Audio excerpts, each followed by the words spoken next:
नमस्कार साहेब. नमस्कार सर. साहेब तुमचं पूर्ण नाव सांगा. माझं नाव विठ्ठल निळकंठ मुगळे, हां. राहणार कडदोरा, तालुका उमरगा, जिल्हा उस्मानाबाद. आज तारीख आहे 5 जुलै 2024. हो सर. आणि आज तुमच्या आपण सोयाबीनच्या प्लॉटमध्ये थांबलोत. हो सर. ह्या सोयाबीनच्या प्लॉटला पेरणी कधी केली सर? 4 जूनला पेरणी केली. 4 जून. चार. आज आहे 5 जून, म्हणजे 1 महिना झाला. 5 जुलै हां, आहे 5 बरोबर. तर सुरुवातीपासून याला प्रक्रिया काय काय केली सर? बियाला मी हां? बियाला बीज प्रक्रिया केली एसटी, ग्रीन प्लॅनेट ग्रीन कंपनीची प्लॅनेट एसटीची कंपनीचं एसटी सीड ट्रीटमेंट एसटी म्हणून. एसटी. हां. त्यानंतर हे खतं काय?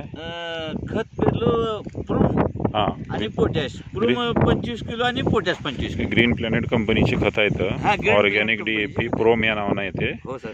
आणि 50 किलो मधली बॅग येते. हां, 50. आणि हे पण 50 किलो येते. हो सर. आता हे ग्रीन प्लॅनेट वापरण्याचं तुमचं वर्ष किती हो सर? माझं हे 17वा वर्ष आहे सर. बरं बरं बरं. पण पहिले का आपल्या कंपनीकडे खतं नव्हते, आता 2-3 वर्ष झाली खत आली. हां हां. म्हणजे आता हां. ऑर्गॅनिक खतं सुद्धा तुम्ही हेच वापरताय. हा, आणि आता याला वर फवारणी वगैरे काय झाली का आतापर्यंत? फवारणी नाही सर अजून. फवारणी करावं हां काय करावं म्हणजे ह्या खतावाच्या पावरनं हे जे हां. म्हणजे हे जे खतं आहेत या ठिकाणी अगोदर तुमचं कलिंगड होतं. खाली आणि कलिंगडला पण आपण ग्रीन प्लॅनेट वापरलं हो होतं. तो. त्यानंतर तुम्ही डांगर भोपळा केला होता, परंतु ते जास्त उन्हामुळे सक्सेस नाही झाला, आणि आपण ते इथंच त्याला जमिनीमध्ये रोटिंग केलंय, गाडलंय त्याला. हा. तर या सगळ्याचा परिणाम असा आहे आज की हलकी जमीन असून सुद्धा पीक तुमचं एकदम जोमदार आहे. पूर्ण प्लॉट एकसारखा आहे. इतर शेतकऱ्याला काय सांगचाल? सर, इतर शेतकऱ्यांना सगळ्यांना ग्रीन प्लॅनेटचा यूज करावं. हां, वापर करावा. वापर करावं. नंबर 1 आहे सगळ्यात. याच्यामुळे उत्पादन वाढू शकतं. उत्पादनात 100% वाढ होते. उत्पन्नामध्ये 100% वाढ होते. आता तुम्ही स्वतः बघलं, मी अजून आळीची फवारणी नाही याला कशा.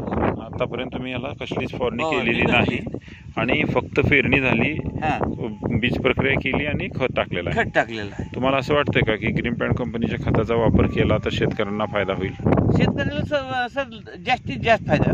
Okay okay.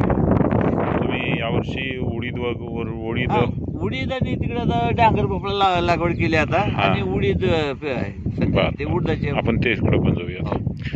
तर तुम्ही मुलाखत दिल्याबद्दल धन्यवाद सर. ओके.